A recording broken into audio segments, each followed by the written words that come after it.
It was in one of the galleries of St. Peter's Mount, at about 500 paces from the main entry and at 90 feet below the surface, that the quarrymen exposed part of the skull of a large animal embedded in the stone. They suspended their work to tell of their discovery to Dr. Hoffman, who had for some years been collecting fossils from the quarries. Dr. Hoffman, observing the specimen to be the most important that had yet been discovered, took every precaution to preserve it in one piece.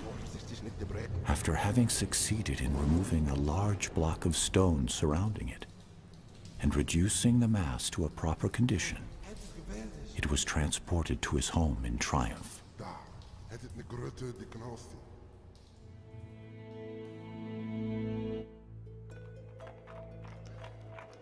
25 years later, after the occupation of Maastricht by the French Revolutionary Army, the famous fossil shows up one cold winter night at the National Museum of Natural History in Paris.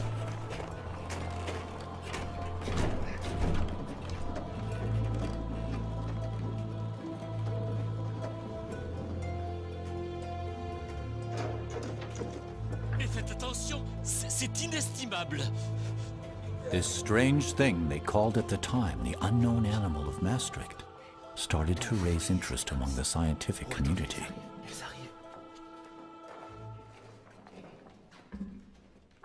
Allons, allons. Encore un effort. Sur la table. En douceur. Allez, messieurs, ouvrez-moi cette caisse. Oui, c'est cela, ouvrez la caisse. Mais faites très, très attention. Messieurs, en même temps. What they discovered that night looked unlike any known living creature.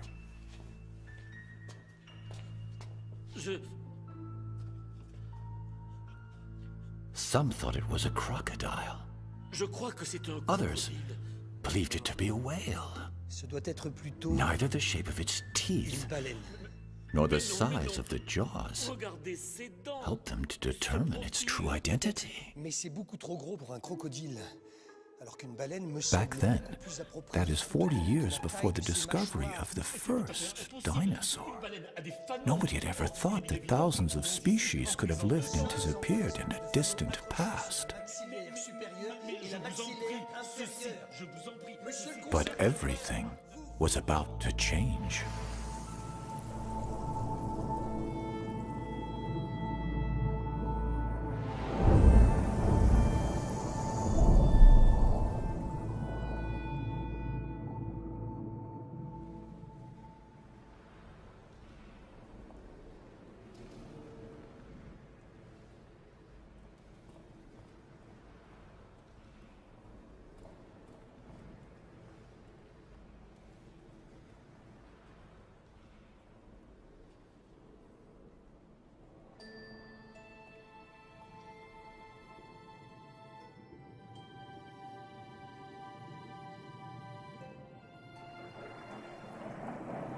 I'm sure marine dinosaurs still exist. My apologies for intruding upon your thoughts, mademoiselle. But strictly speaking, only reptiles that walked on dry land are called dinosaurs. If they lived under the water, they are called marine reptiles.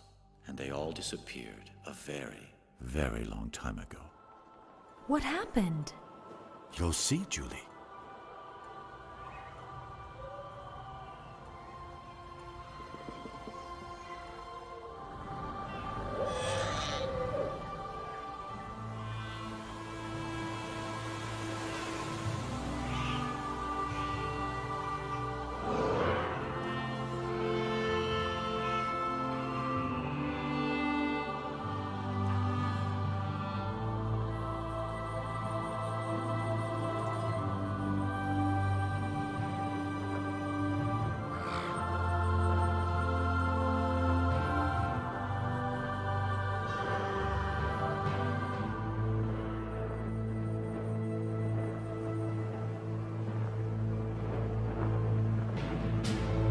65 million years ago, reptiles ruled the world. On land, in the air,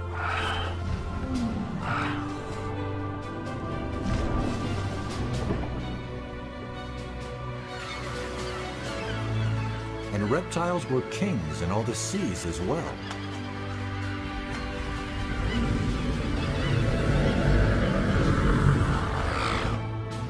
But then came a great cataclysm from outer space. An asteroid 12 miles in diameter struck the Earth. This asteroid's massive impact unleashed the power of more than 100 atomic bombs. The sky went dark, and the Earth's climate changed drastically. 70% of all life on the planet perished. And with the end of the dinosaurs, it was also the end of the reign of the reptile in the sea world. And when did you say that happened? 65 million years ago. So then humans came right after that. Humans will come a little later. How much later? 65 million years. You're kidding. Modern humans like you and I only appeared barely 200,000 years ago. In comparison to the age of the Earth, that's a blink of the eye. 200,000 years? An instant in geological time. Somewhat difficult to comprehend, is it not? Comparing thousands and millions and even billions of years. Don't you agree? Then follow me, Julie. And when you want to stop time, say stop. Stop? All right then, forward to the past.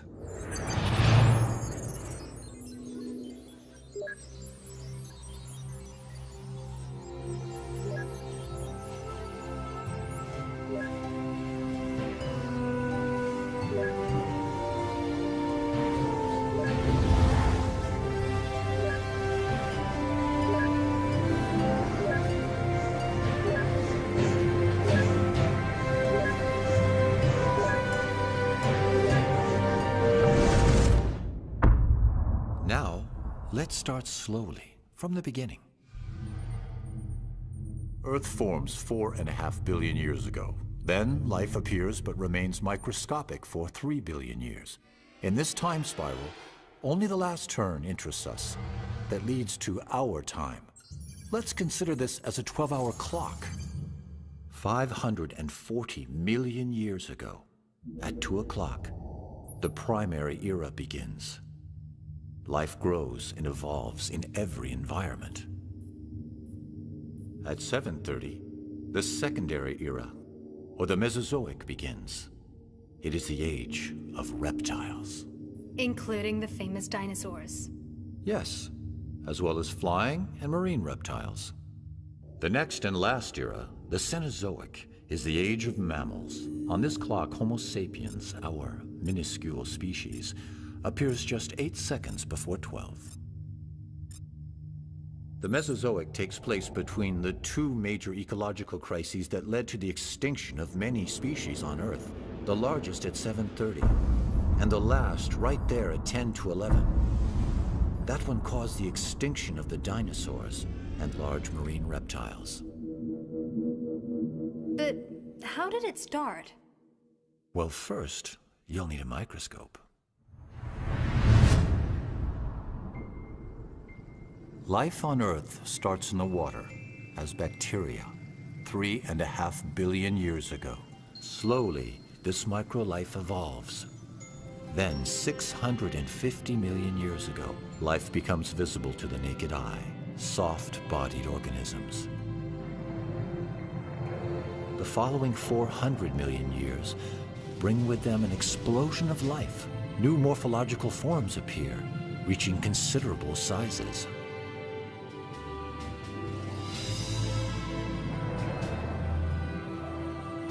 And finally, amphibians follow fish with feet to conquer terra firma. 300 million years ago, the first reptiles appear on land. And in the sky, the wingspan of some insects reaches over 3 feet. By the end of the Paleozoic, the land and the seas are bursting with life. It is the golden age for biodiversity. But this period ends with gigantic cataclysms, which exterminate up to 95% of the species. The largest extinction of all time. 95% of the species? But that's enormous. Nothing much must have remained after that. You're right, my dear. And most of the world's great predators have disappeared. But life persists, and in the seas, many fish and mollusks remain. What about the marine reptiles? Their reign begins now. 3 different groups, one after the other, will rule the world's oceans. First, the ichthyosaurs, that use their tails to swim. Like a fish? Much like a fish. And then the plesiosaurs, that use their 4 paddle-like limbs to fly through the water. And next, the mosasaurs, that use an undulating movement similar to a snake. And these animals ruled the seas for 180 million years, throughout all 3 Mesozoic periods: Triassic, Jurassic, and Cretaceous. From the early Triassic period onwards, ichthyosaurs are the kings of the seas. During this time, above the water, all the continents on Earth are joined together in a single mass of land, a supercontinent called Pangaea, off to the Pangaean coast.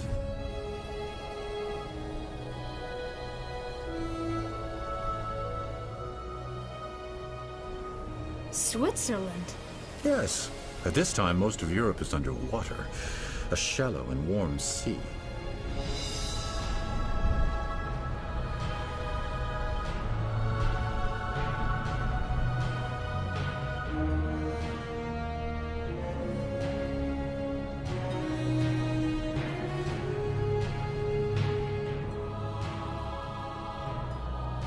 In the Middle Triassic, it's hot and dry on land with little to eat. In the sea, life flourishes again. Several reptile species have returned to the marine environment, thriving on the plentiful food supply.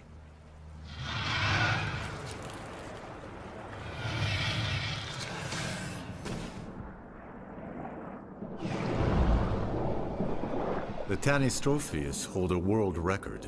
In proportion to their bodies, they have the longest necks ever recorded. With his flat teeth, this placodont mostly eats seashells and mollusks.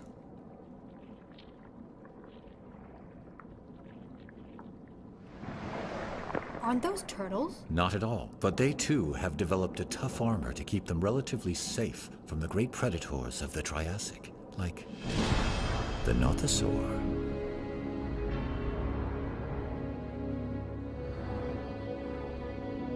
Over 13 feet long. Very dangerous, and an excellent swimmer. But it is no chance of catching up with a Mixosaurus. It looks like a dolphin. Except it's a reptile. Like marine mammals today, it too must come to the surface to breathe. It belongs to the large group of ichthyosaurs, which will rule the seas for some 150 million years.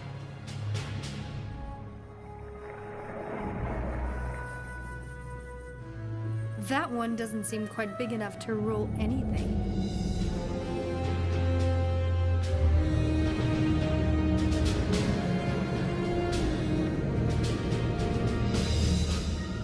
There are also some very large ichthyosaurs, some measuring up to 75 feet long and weighing 50 tons, like the Shawnosaurus, the biggest of them all. Wow. Like all ichthyosaurs, it lives in groups and mainly eats mollusks and small fish.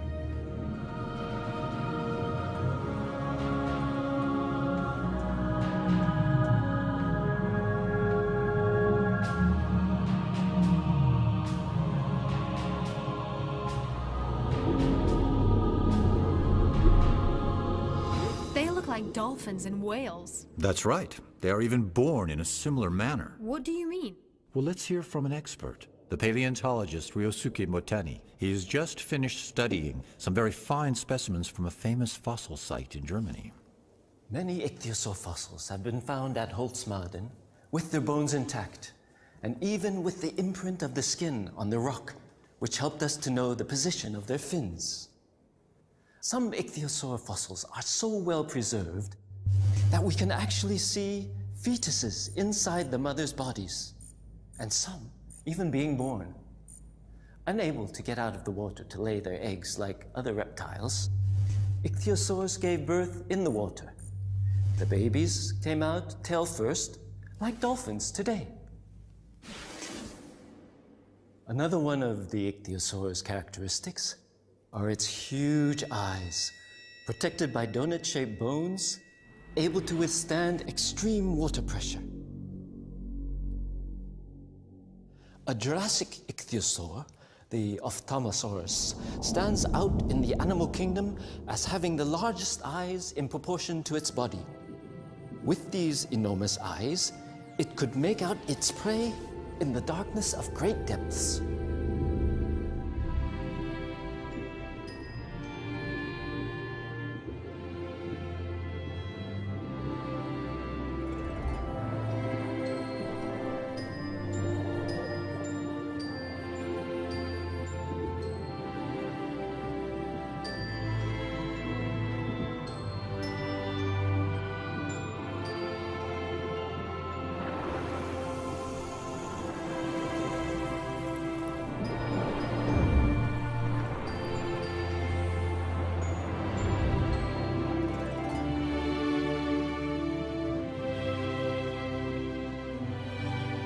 Strangely enough, the ichthyosaurs became extinct in the middle of the Cretaceous, despite their amazing adaptation to sea life. But how can we know so much about species that became extinct 90 million years ago? Perhaps because of the large number and the quality of fossils left. And, of course, thanks to those who discovered them. Here we are in London, in one of the most beautiful galleries devoted to Mesozoic marine reptiles. Nathalie Bardet is currently the French expert on these animals. A long time before dinosaurs were discovered, the remains of marine reptiles had been known to fossil collectors. Mary Anning. In the early 19th century, she was a child when she started to collect fossils around her home along the Dorset coast in southern England. During her lifetime, with an amazingly sharp eye, she found some of the most famous fossils, ichthyosaur and plesiosaur, exhibited here at the Natural History Museum of London. One of the most complete plesiosaur skeletons ever found was Romelosaurus.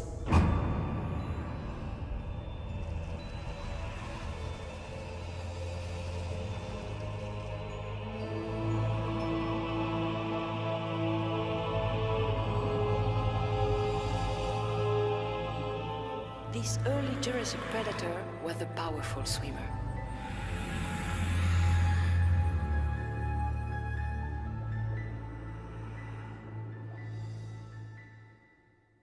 During the Jurassic period, a new group of marine reptiles takes over, the plesiosaurs. At the beginning of the early Jurassic, Pangaea has started to break up and drift apart into different pieces. It is still hot, but the climate is becoming much more humid. Such conditions are perfectly suited to the development of life all over the world.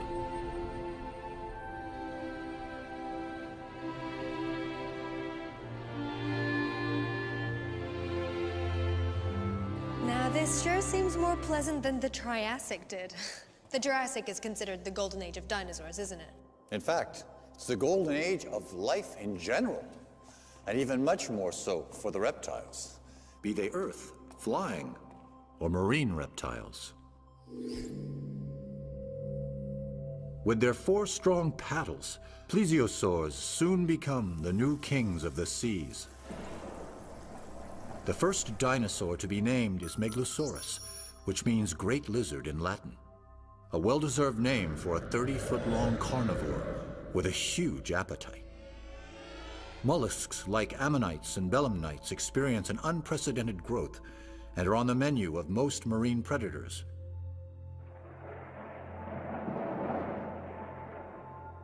By the late Jurassic, some animals reach record sizes like the Brachiosaurus, over 100 feet long, and can weigh more than 6 elephants. Godzilla, that is the nickname given to this large marine crocodile discovered in the Andes.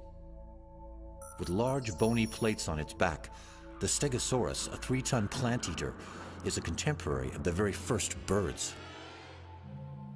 At the end of the Jurassic period, as the continents continue to drift, new oceans appear, and new plesiosaur species rule the deep.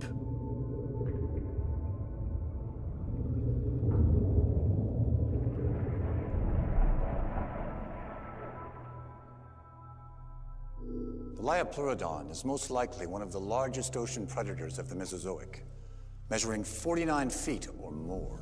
That big? Here, this is one of its teeth. It's for you. Thank you. You see, the Liopleurodon had no reason to fear any creature, save perhaps another Liopleurodon.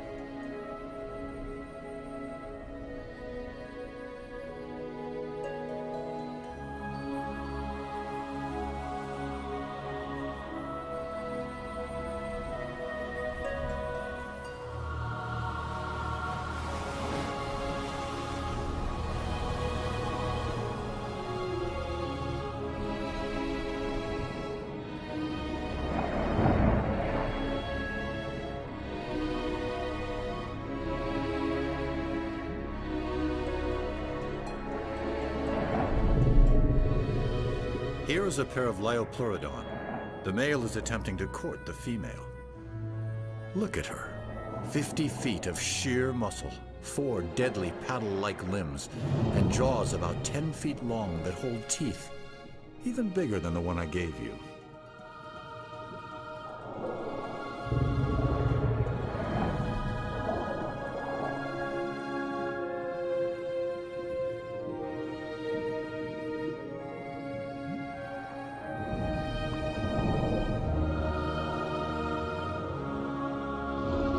During this process, the male makes himself extremely vulnerable to the female.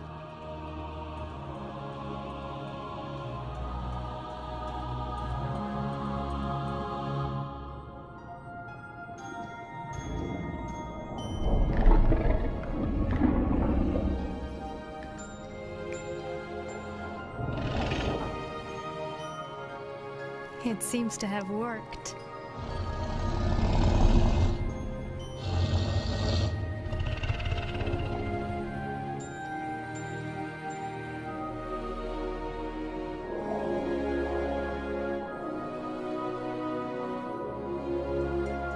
Now that she's chosen him as her partner, the pair needs to head to the safer coastal waters to reproduce.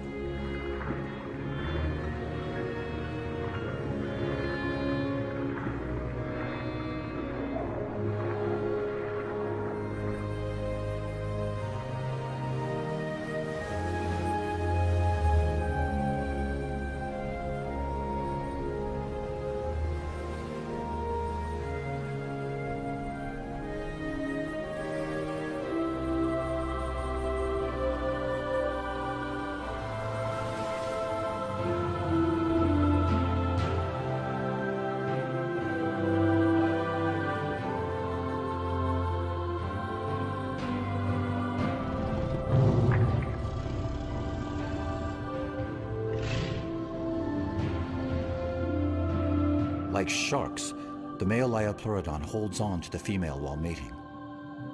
Their young will be born in a few months.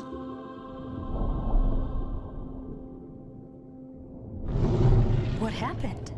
It seems that upon separating, she has accidentally injured his eye. The pain has made him lose consciousness for a while. In the end, though, the Liopleurodon remains a super predator that lives alone.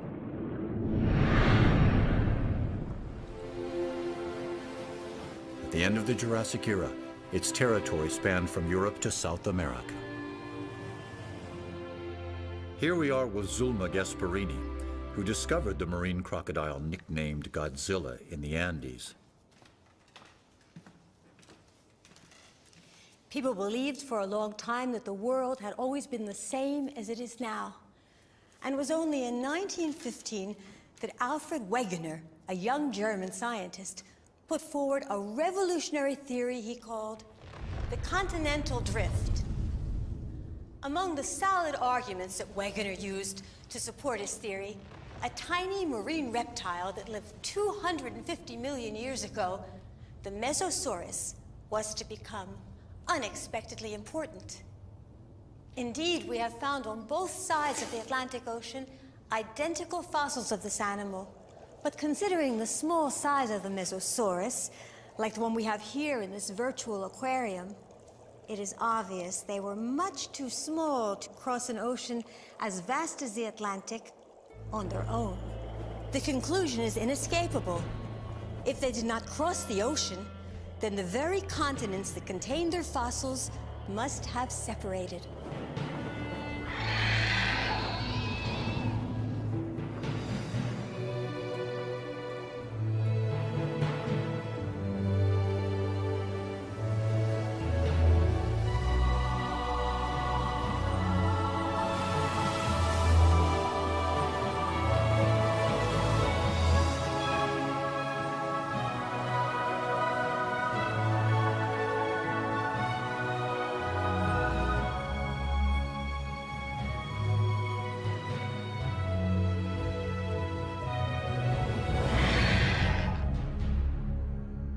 The Jurassic was the age of giant animals. The Leedsichthys is approximately 100 feet long, probably the largest fish of all time.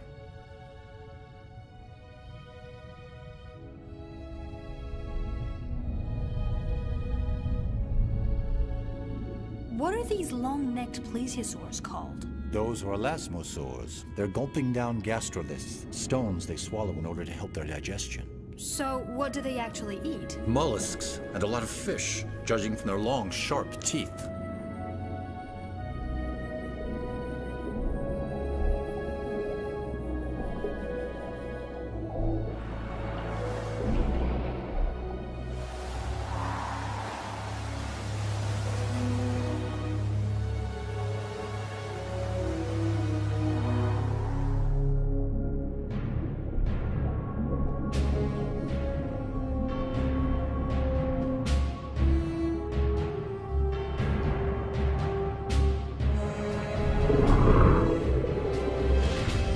I believe that's the male Liopleurodon that was wounded some time back. Oh yes. With one eye missing, it's not easy.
From the deep bite marks on elasmosaur bones made by larger relatives, it would appear that other Liopleurodon were luckier. 30 million years later, Kronosaurus took Liopleurodon's place at the top of the marine food chain. Kronosaurus remains were first discovered in Australia during the 1930s. A 13-foot-long skull with 10-foot jaws, armed with dagger-like teeth. To tell us more about plesiosaurs, here's Dr. Benjamin Keir, an Australian expert on these animals. Marine reptiles' remains have been found on every continent, particularly those of plesiosaurs. Up to 46 feet in length, they were magnificent ocean-dwelling reptiles that flew gracefully through the water with 4 massive paddles. The order Plesiosauria was large and varied. It's been broadly divided into 2 superfamilies based on their overall body structure. Some of them, thanks to their large heads and powerful short necks, were the super predators of their time, like Kronosaurus. Others were the complete opposite, with tiny heads at the end of extra long necks, such as Elasmosaurus. Plesiosaurs lasted as long as the dinosaurs, until the end of Cretaceous, 65 million years ago.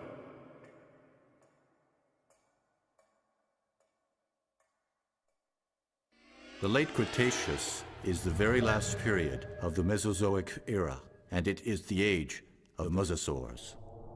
The land masses of the Earth have nearly reached their present positions.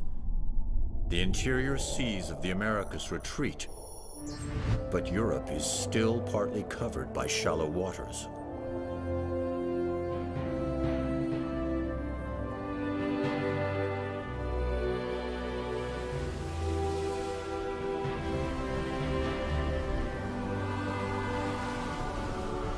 And what about the climate? Very comparable to the climate of today, but warmer. A beautiful day for a dip in the Cretaceous Ocean, don't you think?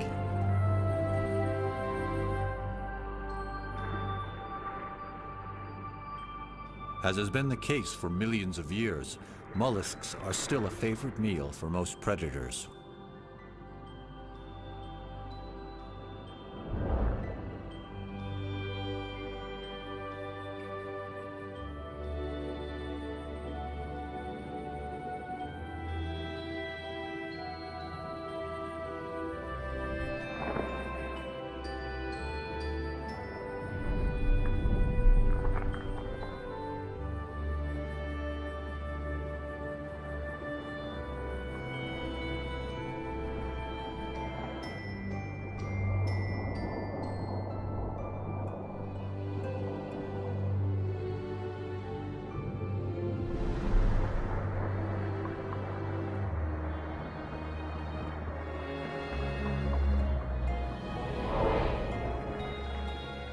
So the plesiosaurs are still around in the Cretaceous? Indeed, there are some, but they are no longer at the top of the ocean's food chain, a place now disputed by the 2 greatest predators of this era. In this corner, the largest fish of the Cretaceous, a 23-foot-long shark. And in this corner, the most powerful marine reptile, the Prognathodon, a 40-foot mosasaur. It looks just like a great white of today. Indeed, just larger.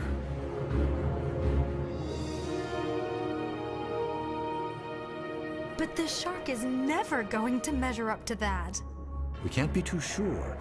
You see, it has a distinct edge over its opponent. The shark doesn't need to come up to the surface to breathe, so...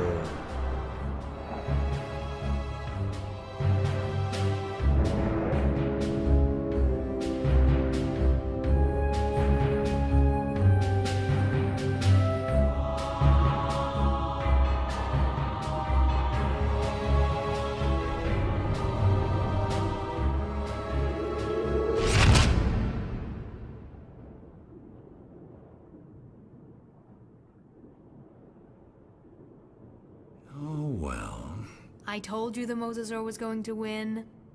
This time, yes. But it wasn't always the case. We've even found shark teeth embedded in mosasaur bones. So the sharks did get their teeth into them from time to time.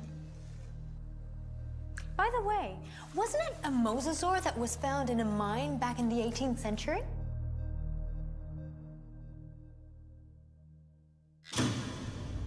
Here we are very close to the mine where the famous unknown animal of Maastricht was found around 1770.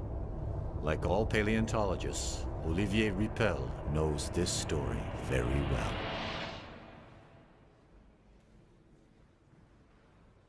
In 1795, when the fossilized mosasaur of Maastricht arrived in Paris, Georges Cuvier was a young 26-year-old anatomist who had just started working there at the Museum of Natural History. This skull was the first great fossil ever to be thoroughly studied by scientists who found it quite difficult to classify this creature.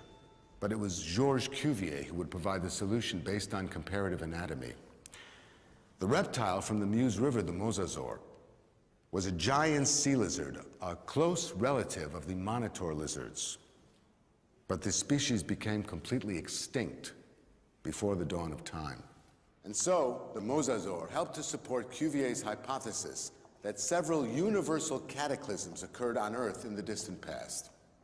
And thanks in part to this large animal, Georges Cuvier is recognized today as the father of paleontology.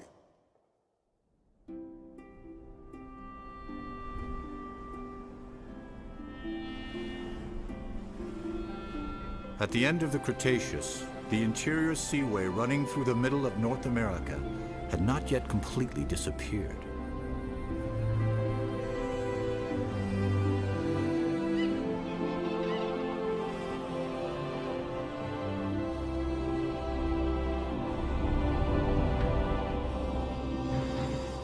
So there are sharks on the other side of the Atlantic as well. In addition to marine reptiles, they are found in all the oceans. Contrary to dinosaurs, marine animals don't have any borders.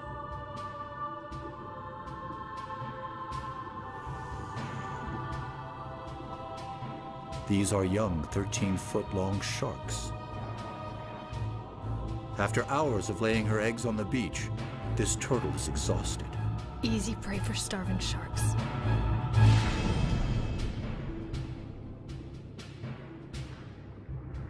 Ah, but they are not alone. A mosasaur.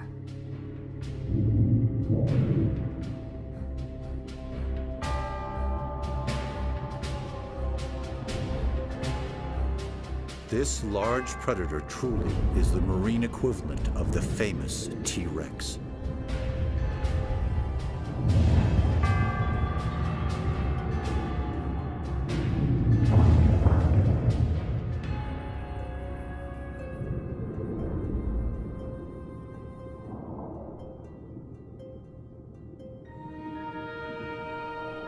The mosasaur will become the last ruler of the ancient seas.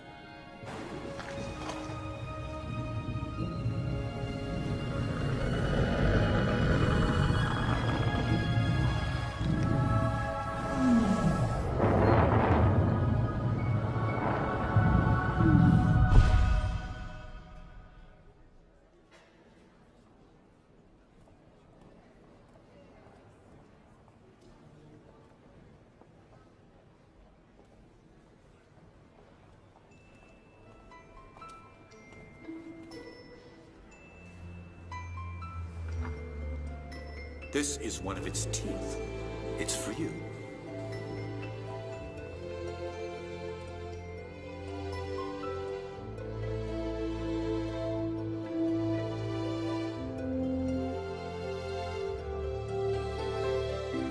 Without fossils, no one would have ever dreamed that there were successive epochs in the formation of the Earth.